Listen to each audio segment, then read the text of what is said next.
زندگی خوبصورت بن جائے، بہترین بن جائے، گھر کا ماحول خوبصورت ہو، میاں بیوی، بہن بھائی، بیوی بچے، یہ زندگی آسان ہو جائے، اس کے لیے آدمی اتنی محنت کرتا ہے، اتنی کوشش،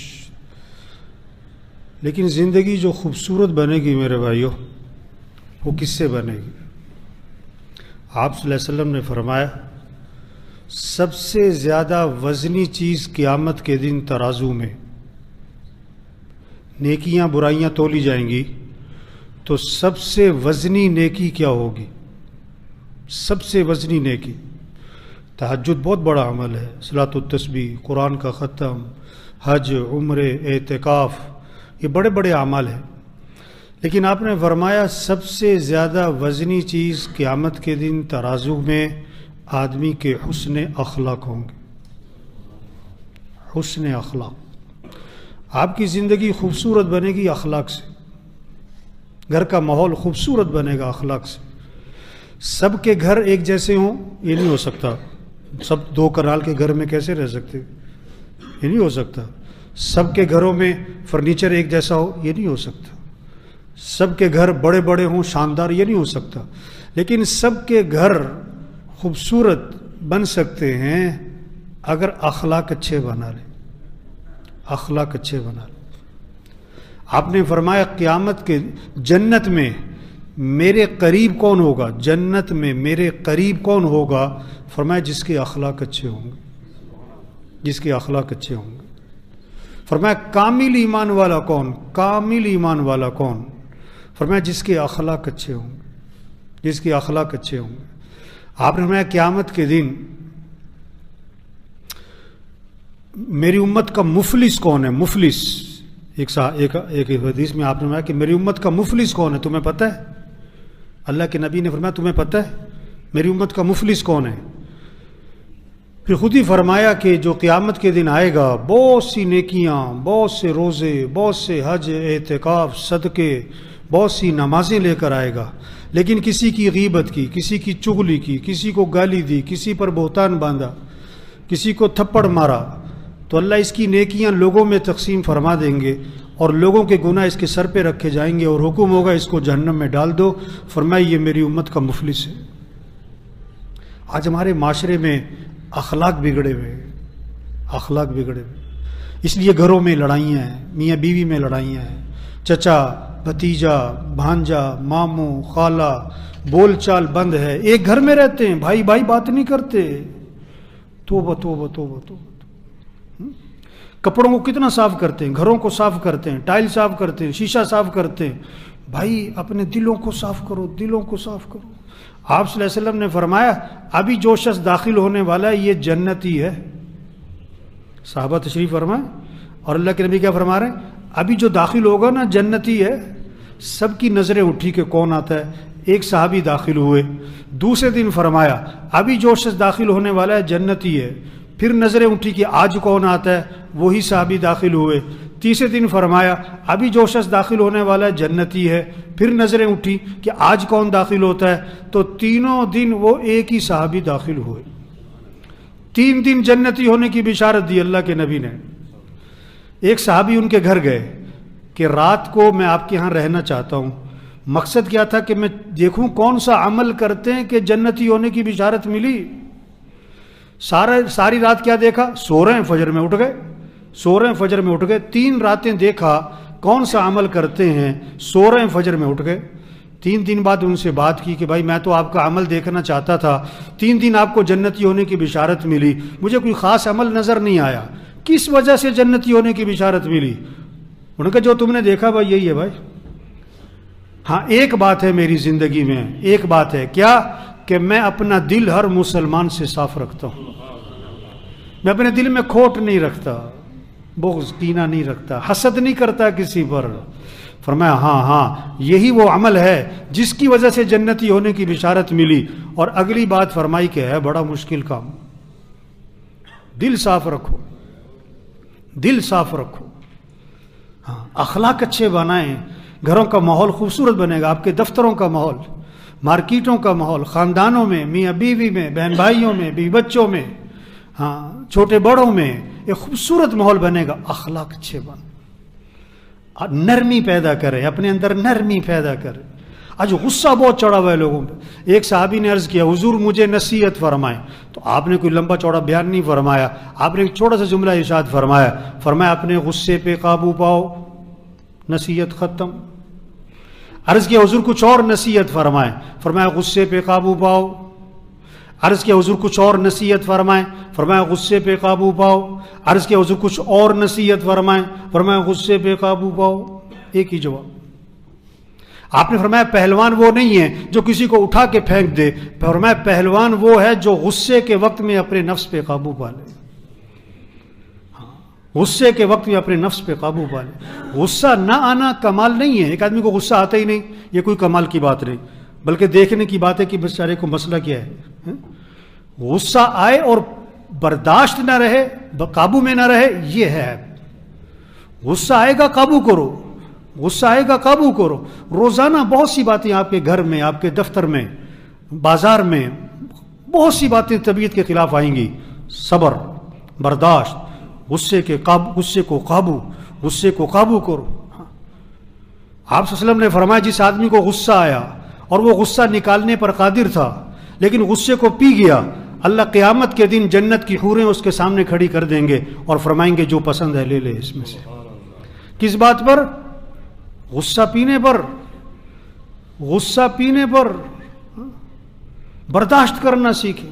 کتنے میاں بیوی کے جھگڑے، ساس بہو کے جھگڑے، بھائی بھائی کے جھگڑے، 2 سال جیلوں میں، 4 سال جیلوں میں، 10 سال کچہریوں میں، تھانوں میں، پنچایتیں ہو رہی ہیں، 15 سال بول چال بند ہے. کیا ہے؟ غصہ، برداشت نہیں. معاف کرنا سیکھ. ایک صحابی نے عرض کیا حضور میرا غلام ہے، نوکر نہیں، غلام جو پہلے زمانے میں ہوتے تھے اب تو نہیں، غلطیاں بڑی کر جاتا ہے، میں کب تک معاف کروں؟ آپ خاموش رہے. پھر عرض کیا حضور میرا غلام ہے، غلطیاں بہت کرتا ہے، میں کب تک معاف کروں؟ تو آپ نے فرمایا اگر وہ ایک دن میں، ہفتے میں نہیں، مہینے میں نہیں، ایک دن میں 70 مرتبہ غلطی کیا کرے تو معافی کر دیا کرو. 70 مرتبہ ایک دن میں تو معافی کر دیا کرو. تو بھائی سب نیت کرو بھائی اخلاق اچھے بنانے. انشاءاللہ اخلاق کیا بنانے؟ اپنے غصے کو کیا کرنا بھائی؟ آپ نے کیا فرمایا؟ جو تم سے رشتہ توڑے تم اس سے رشتہ، حدیث اللہ کے نبی ہمارے، جو تم سے رشتہ توڑے تم اس سے رشتہ بولو بھائی جوڑو. جو ظلم کرے اسے کیا کرو؟ معاف کرو. جو برائی کرے تو بدلہ کس سے دو؟ یہ اخلاق سکھائے. اب جس کا جھگڑا چل رہا ہے نا کسی چچا ماموں تایا رشتہ دار سے، تو نیت کرو جھگڑا ختم کرنا ہے انشاءاللہ. جھگڑا کیا کرنا ہے؟ اور جھگڑا ختم کرنے کے لیے کیا ہے؟ آپ سے غلطی ہوئی ہے جا کے معافی مانگ لو، اس نے غلطی کی ہے تو کیا کر دو؟ معاف کر دو. جھگڑا ختم. جھگڑا ختم کرنا آسان ہے، 1 منٹ میں ہو جائے گا. کہ آپ سے غلطی ہوئی معافی مانگ لو، اس نے غلطی کی معاف کر دو، جھگڑا ختم. آپ صلی اللہ علیہ وسلم نے فرمایا تم لوگوں کو معاف کرو اللہ تمہیں معاف کر دے. تم لوگوں کے ساتھ نرمی کرو اللہ تمہارے ساتھ نرمی کرے گا. بنی اسرائیل کا ایک آدمی اللہ کے دربار میں پیش ہوا. حدیث میں آتا ہے گناہوں کا رجسٹر فل، گناہ اور نیکیوں کا رجسٹر خالی. صرف ایک نیکی لکھی ہوئی ہے، باقی گناہ ہے. نیکی کیا ہے؟ کہ لوگوں سے درگزر بہت کرتا تھا. اللہ نے فرمایا یہ ہمارے بندوں سے درگزر کرتا تھا، ہم اس سے درگزر کرتے جاؤ. اخلاق اچھے بنائیں. دلوں کو صاف کرے، بغض نہ رکھے، غصے پہ قابو کرے، کسی کو حقیر نہ سمجھے. 4 پیسے آتے ہیں دوسروں کو، غریبوں کو حقیر سمجھتے ہیں. تھوڑا سا عہدہ ملتا ہے، اختیارات ملتے ہیں، میں بھائی تیرے جیسے کئی آئے کئی گئے. جو جس سیٹ پر بیٹھا ہوا ہے اس سیٹ پر کئی آئے کئی گئے، رہنا تو نے بھی کوئی نہیں. اکڑ کس بات کی؟ حدیث میں آتا ہے جس کے دل میں رائی کے دانے کے برابر بھی تکبر ہوگا، رائی کے دانے کے برابر بھی تکبر ہوگا، اللہ کے نبی نے فرمایا وہ جنت کی خوشبو بھی نہیں سونگھ سکے گا. آج ہمارے افسروں میں تکبر ہے، الا ماشاء اللہ، سب کی بات نہیں کر رہا ہوں، اکثر افسروں میں تکبر ہے، اکثر مالداروں میں تکبر ہے. تو مینوں جانتا نہیں ہے گا، جاہل کہیں کے احمق کہیں کے لوگ ہیں جو یہ کہتے ہیں تو مینوں جانتا نہیں ہے گا. یہ اللہ پیٹ میں درد کیوں کرتا ہے؟ تاکہ تیری میں نکل جائے. سر میں درد کیوں کرتا ہے؟ کان میں درد کیوں کرتا ہے؟ بخار کیوں چڑھاتا ہے؟ پھنسی پھوڑا کیوں نکلتا ہے؟ بیوی کیوں بیمار ہوتی؟ بچے کیوں بیمار ہوتے؟ تاکہ تیری میں نکل جائے. ہاں، انسان کچھ بھی نہیں ہے. اللہ کو بندے کی تواضع پسند ہے، عاجزی پسند ہے. کچھ نہ ہونا، ہم کچھ نہیں ہیں. حدیث میں آتا ہے جو تواضع اختیار کرتا ہے، چھوٹا بنتا ہے، اللہ خود اسے بلندی عطا فرماتے ہیں، اور جو خود بڑا بننا چاہتا ہے اللہ اٹھا کے نیچے پھینکتا ہے. ہاں، اللہ کو تواضع پسند ہے، عاجزی پسند ہے، دلوں کو صاف رکھنا پسند ہے. شریعت کا مزاج کیا ہے؟ دوسروں کی خوبیاں دیکھو، اپنی خامیاں دیکھو. سب میں خوبیاں بھی ہیں، خامیاں بھی ہیں، خوبیاں بھی ہیں، خامیاں بھی ہیں. شریعت کا مزاج دوسروں کی خوبیوں پہ نظر لے جاؤ، اپنی خامیوں پہ نظر لے جاؤ. گھروں کا ماحول خوبصورت بن جائے گا، لوگوں کے دلوں میں اللہ آپ کی محبتیں ڈال دے گا. عزت اسے نہیں کہتے جی سر، جی سر، سر سر سر سر، یہ کوئی عزت نہیں ہوتی. میں نے ایک کو فون کیا تو اس نے اپنے افسر کو نا اتنی بڑی گالی دی، اور کہتا میں ادھر جا رہا ہوں اس لیے میں آ نہیں سکتا ہوں. اس نے مجھے بلایا. میں نے کہا وہاں جا کے تو سلوٹ مارے گا، ابھی گالی دے رہا ہے. کہتا وہ تو مجبوری ہے. اسے عزت نہیں کہتے جی سر. ہاں، دلوں میں عزت دلوں میں ہوتی ہے. پس پشت، پس پشت کیا کہا جاتا ہے؟ کسی کے پس پشت کیا کہا جاتا ہے؟ ہر افسر کے بارے میں اس کے پس پشت کیا کہا جاتا ہے؟ یار بہت اچھا آدمی. یا کیا کہا جاتا ہے؟ یار بہت سخت، بہت غلط آدمی. یار بہت رحم دل ہے، بہت، یار بہت اکڑ ہے، بہت اکڑ ہے، بڑا تکبر ہے، یار بڑی عاجزی ہے، یار بڑا سریا ہے اس کی گردن میں. ہاں، اخلاق اچھے بنائیں، تواضع پیدا کریں، دوسروں کی اچھائیاں دیکھیں، خامیاں نہ دیکھیں. خامی نظر آئے پردہ ڈالو. حضور اکرم صلی اللہ علیہ وسلم کے پاس جنازہ لایا گیا. آپ جنازہ پڑھانے کے لیے آگے ہوئے. ایک حضرت عمر رضی اللہ عنہ سامنے آ گئے. حضور اس کا جنازہ مت پڑھائیں. کیوں؟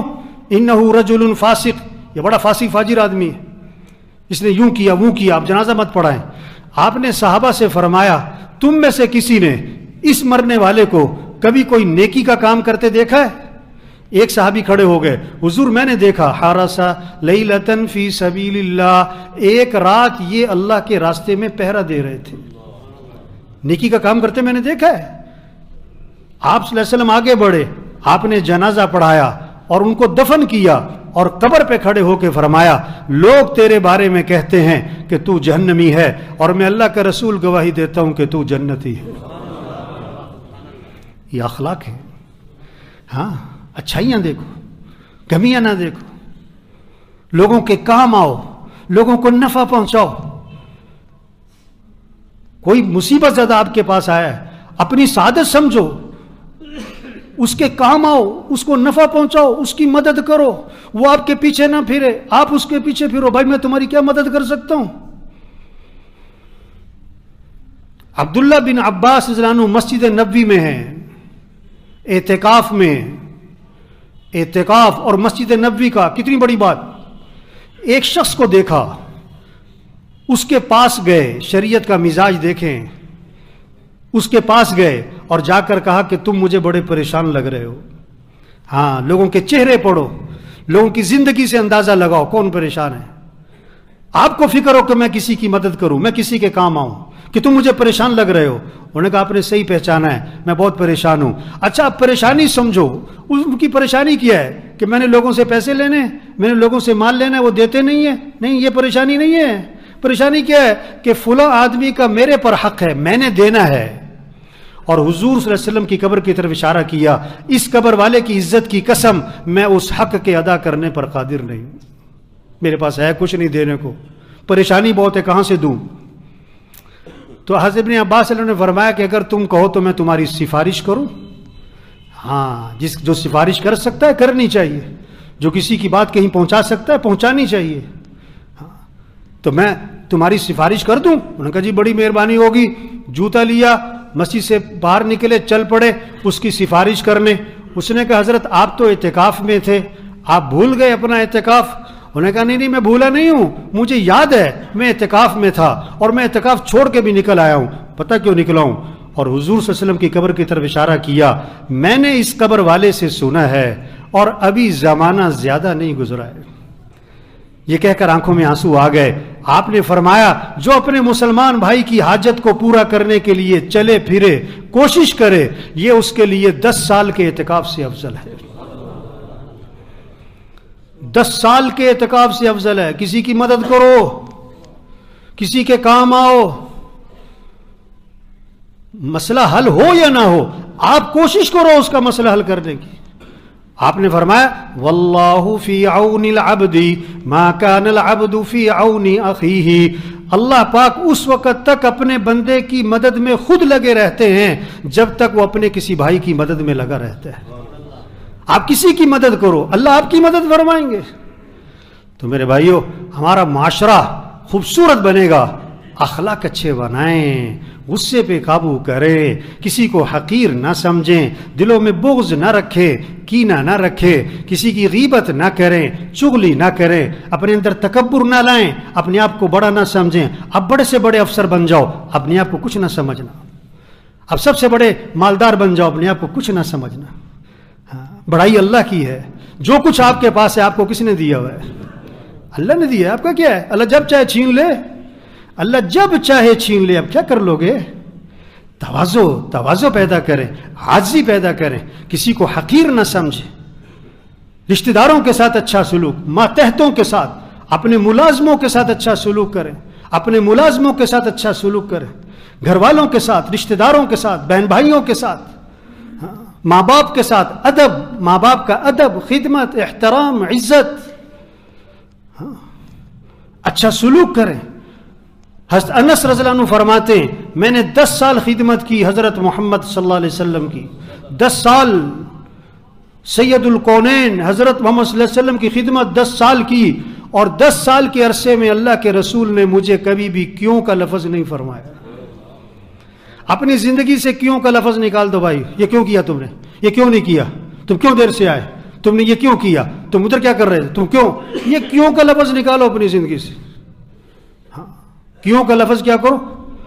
10 سال حضرت انس فرماتے میں نے نبی کی خدمت کی ہے. اگر میں نے کوئی کام کیا، اللہ کے نبی نے یہ نہیں فرمایا کیوں کیا.